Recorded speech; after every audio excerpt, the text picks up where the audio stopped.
Nous avons donc quitté Chicago et traversons actuellement l'Illinois, direction le sud.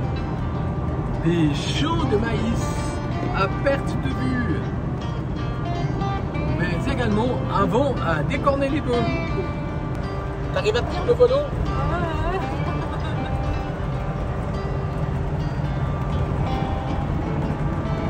Ouais, c'est comme s'il y avait de la houle. D'ailleurs, je commence à avoir mal au ventre, moi je vais bientôt vomir.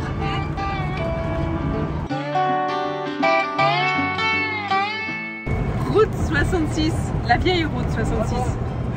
Ça se voit que c'est la vieille route. Ça bouge. Non seulement il y a toujours autant de vent, mais en plus de ça, elle n'est pas en très bon état. Et dire qu'à côté, il y a la route 55 qui a l'air toute belle, toute lisse, avec beaucoup de camions. Je crois qu'on va rester là. Direction Los Angeles. Non, non, non, non. Non? On va bifurquer à un moment. On prend la route 61. Soit la route du blues. Tu m'as menti. Je m'en prends, j'ai peut-être omis de te le dire. Bon, arrête dans quelques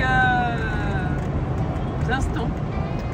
Le super spot du jour. On verra ça. Allez, à plus.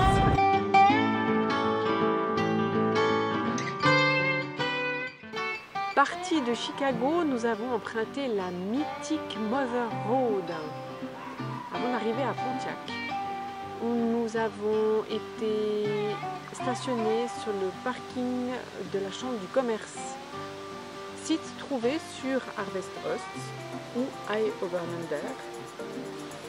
Les deux. Les deux. Nous sommes ensuite allés visiter le Hall of Fame de la route 66, un petit musée très atypique mais très sympa, gratuit.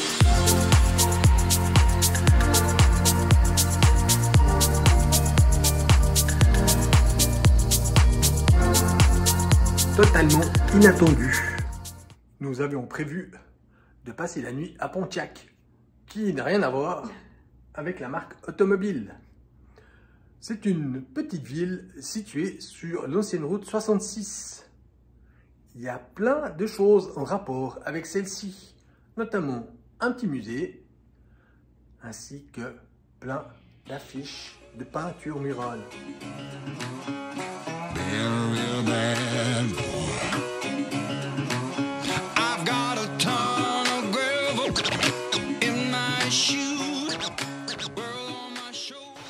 Lors de la visite de ce musée, on a notamment pu voir le buste de Bob Valdmir. Celui-ci fit la promotion de la route 66 étant un artiste. Il vendait ses objets sur la route, soit dans le bus, soit dans le road yacht.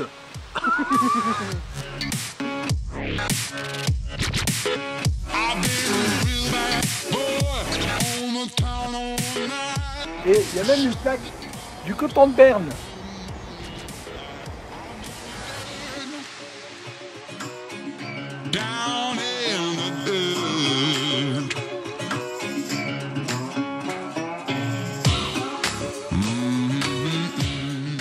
Toujours sur la route 66. Tout cas, on peut dire ici que le plafond est bon.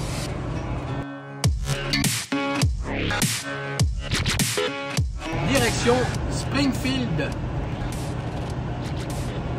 Lieu de naissance d'Abraham Lincoln.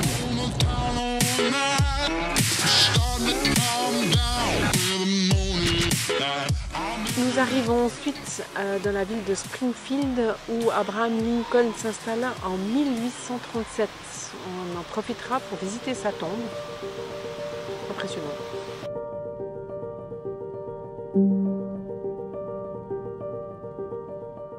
Nous sommes à Springfield, capitale de l'Illinois. Ce n'est pas Chicago, la capitale de cet État. Nous sommes devant la tombe d'Abraham Lincoln, le 16e président des États-Unis. Ici sont enterrés Abraham Lincoln, sa femme et 3 de ses enfants. Ce monument et cette tombe ont été construits grâce aux donations récoltées à travers tout le pays. puis, comme vous pouvez le voir, son nez est un peu usé. Il paraît que ça porte bonheur de le toucher.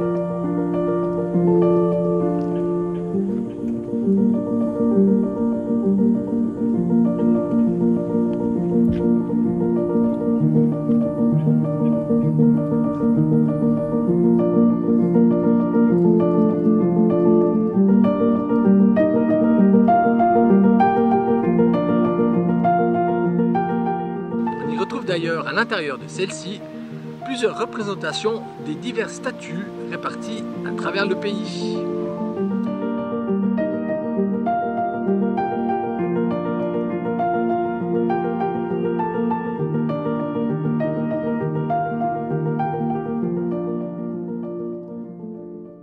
Abraham Lincoln repose dans une crypte 10 pieds sous terre.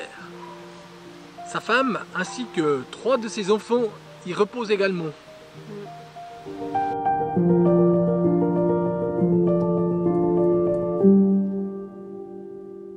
Et bien entendu, nous irons visiter le musée qui lui est consacré à Springfield. On ne pouvait pas faire autrement. On ne pouvait pas faire autrement. Magnifique musée avec des films, des représentations de scènes, de photos, de famille. Sa vie sur sa avant d'être président. La maison d'Abby. Eh oui, Abraham Lincoln était surnommé Abby. On peut voir que c'était une maison toute simple, une seule pièce où tout le monde dormait dans la même pièce.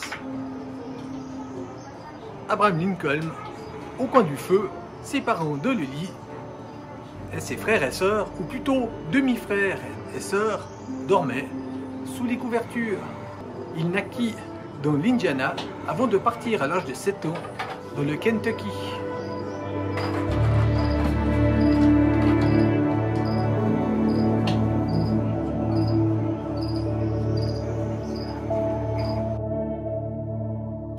Nous voici dans le General Store.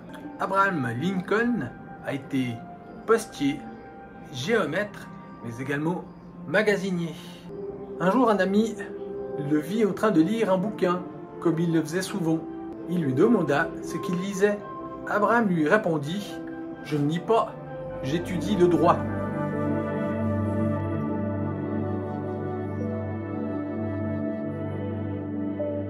En 1837, Abraham Lincoln arriva à Springfield, là où nous sommes, toujours la capitale de l'Illinois. Cette ville connut une véritable expansion à cette époque-là, triplant sa population en à peine 6 ans. C'est ici qu'il commença à pratiquer le droit et se maria avec Mary-Ann Todd. Et sa vie après. On en a appris beaucoup. Oui, on y verra également un sujet sur l'esclavage. Et puis on peut se tenir comment l'homme peut être aussi mauvais.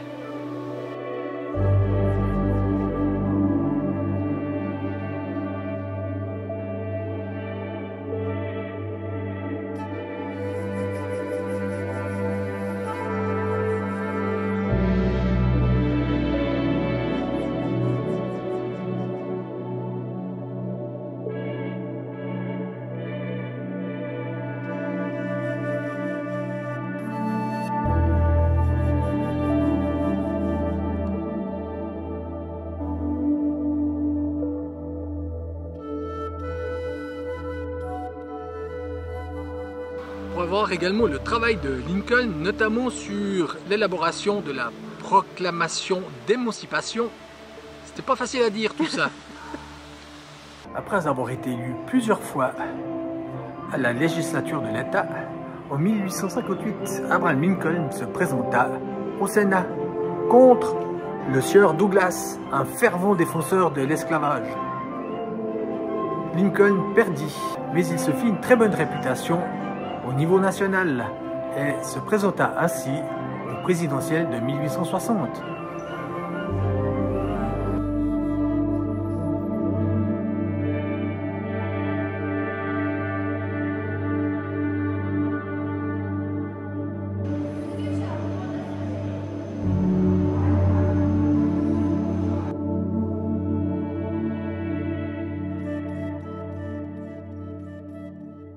alors qu'il venait de perdre son second fils, Willy, à l'âge de 11 ans, le premier étant décédé à l'âge de 3 ans, Abraham Lincoln s'attela à écrire la proclamation d'émancipation.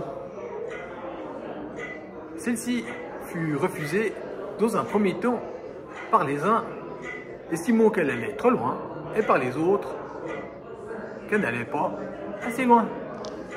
Toutefois, celle-ci passa quand même le cut. C'est dès le 1er janvier 1863 que l'esclavage fut aboli. Ce qui, bien sûr, déclencha la guerre civile ou la guerre de sécession. Les États du Sud n'étant pas d'accord avec cela. On pourra remarquer sur le visage de Lincoln que celle-ci l'aura fortement marqué. Ayant l'impression que, en quelques années, il avait pris entre 10 et 20 ans. D'ailleurs, il perdit 20 kilos pendant cette guerre. C'est peu de temps après la guerre qu'il sera assassiné par un acteur de théâtre. Bien entendu, un sudiste. D'immenses funérailles furent organisées. D'ailleurs, on peut voir une reconstitution de celle-ci dans ce musée. C'était impressionnant. Ouais, beaucoup d'émotions. De l'émotion. De l'émotion. On verra également dans ce musée quelques personnages qui ont vécu dans l'état de l'Illinois, comme Obama, Michel Tina Turner et d'autres.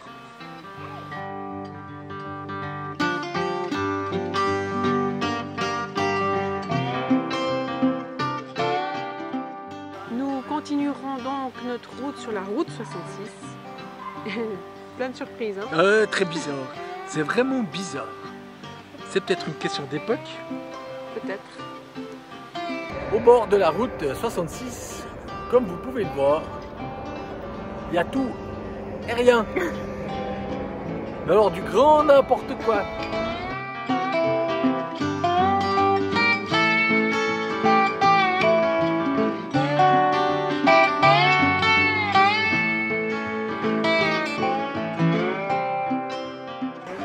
On a trouvé un nouvel appareil pour filmer nos vidéos.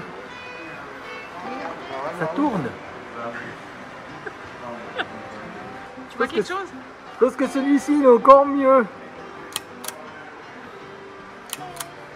Je pense que ça c'est la prochaine destination pour l'hiver. Bon, j'ai déjà le chapeau.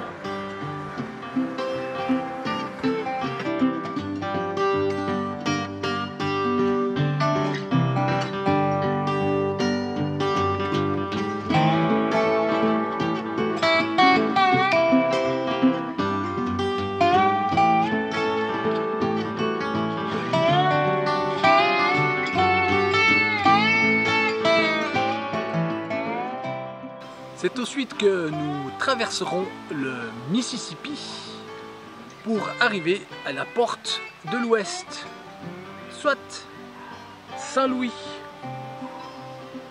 Vous savez, une histoire de roi.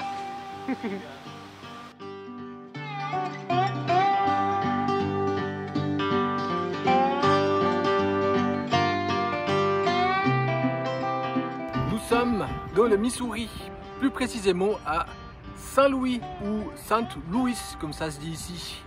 Cette ville a été fondée par un franco-louisianais ainsi que deux colons français, Gilbert-Antoine de Saint-Maxente et Gilbert Laclede.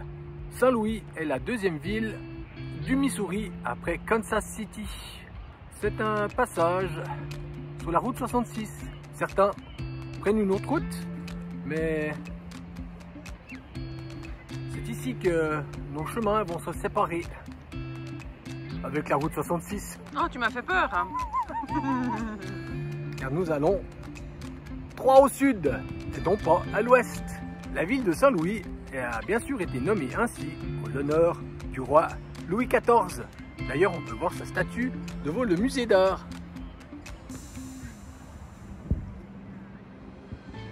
La particularité de la ville de Saint-Louis, c'est son arche, en l'honneur de Jefferson. D'ailleurs, on vous en montre un peu plus.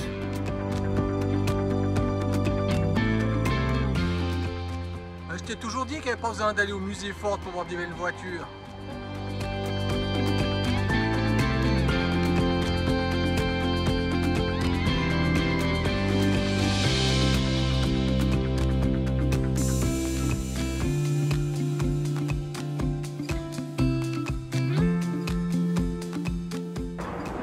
C'est tout petit. Ouais, je sais pas si je vais monter en haut. Et contrairement à Chicago, cette fois, nous prendrons de la hauteur. Ouh, attention le vertige. Ce sera dans le plus haut monument construit aux États-Unis.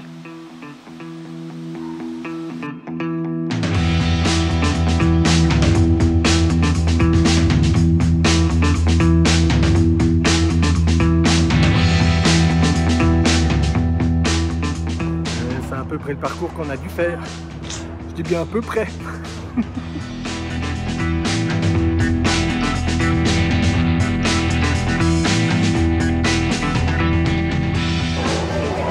Est-ce que tu as ton boarding pass? Yep. Est-ce que tu es prête? Pourquoi n'es-tu pas prête? Si, je suis prête.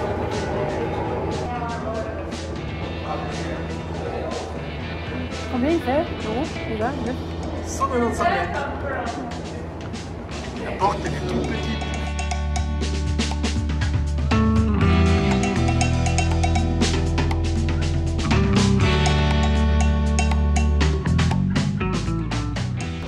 C'est tout coincé.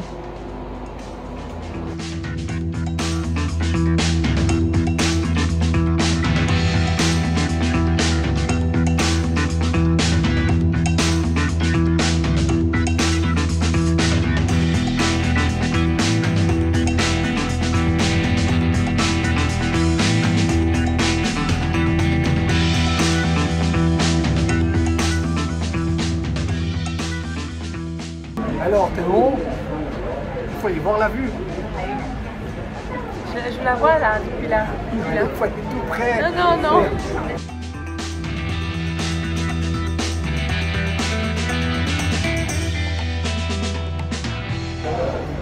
Et en plus, ça bouge.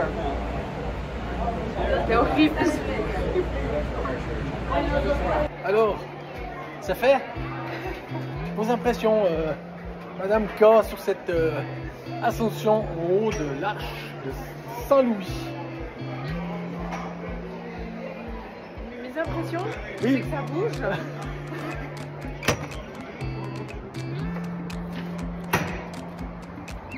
Ça bouge. Bon. Et c'est de la tôle. Ah non, c'est pas de la tôle. C'est de l'inox. Et à part ça, c'est des structures triangulaires montées une à une, enfin par niveau, et remplies de béton. Mais comme des panneaux sandwich.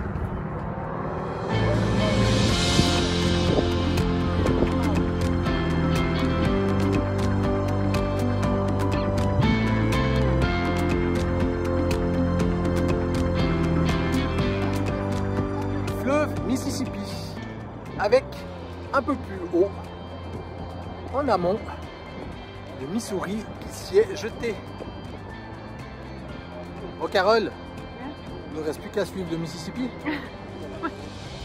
Et après ça, Après ça, on part à la campagne. oui. Après avoir parcouru quelques milliers de milles depuis le service du véhicule, soit il y a environ 3 semaines, Ouais. nous avons parcouru plus de 3500 km Visiter le Henry Ford Museum, à Dearborn, près de Détroit, Chicago. Saint-Louis, en passant par Pontiac et Springfield. Nous avions besoin d'une petite respiration. Nous avons hésité à nous poser dans un campground de State Park. Le problème, c'est que bien souvent, ceci se trouve sous les arbres. Puis donné qu'on devait quand même travailler un petit peu, que l'on voulait profiter du soleil, on a trouvé ce camping qui se trouve dans The Land Between the Lakes. Oui, oui, ça s'appelle comme ça. Soit en français, les terres entre les lacs. Ce camping est un peu particulier. Je pense que on n'a rien à y faire. Non. Il n'y a que des cow-boys et des cow-girls avec plein de chevaux. Ils ont des trailers magnifiques. En fait, c'est la première fois qu'on voit un camping fait pour les cavaliers, les cow-boys, comme tu disais. Et les cow-girls. Et les cow-girls, où il y a tout pour stocker son cheval, pour le parquer en fait. Ces véhicules pour transporter les chevaux comprennent la maison du cow-boy ou de la cow-girl, et je trouve ça magnifique. C'est une très très bonne idée. En fait, les gens peuvent passer plusieurs jours et plusieurs semaines ici et se promener à cheval. On pourrait faire ça aussi. T'as peur des chevaux? Non, c'est eux qui ont peur de moi. On peut même ici louer un cheval pour 40 $, hein, c'est ce que tu m'as dit. Oh, tu vas pas louer le cheval, tu vas payer pour faire une randonnée. Ça, alors, tu vas louer un cheval. C'est une bête, voyons. Oui, alors tu peux payer 40 $ pour aller faire un tour à cheval. On y va? On y va. Je te laisse y aller, je vais faire du montage.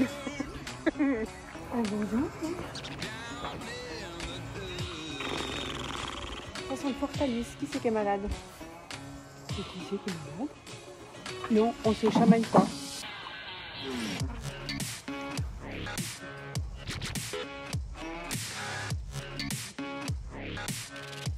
Arrête de bouffer ton copain. En fait, Caroline, j'ai peur, c'est pas vrai. Moi, j'attends qu'on soit dans le Texas pour monter. Avec mon chapeau. Puis toi? Ah oui, ça c'est sur ma wishlist. Une chose très agréable dans cet endroit, c'est que ça change des odeurs de pot d'échappement. Ça sent crottin. Et c'est sur cette fin chevaleresque que nous terminons cette vidéo. On espère que vous l'avez apprécié. Tu fais un beau sourire, t'as vu? Allez, au revoir. Ciao. Ciao.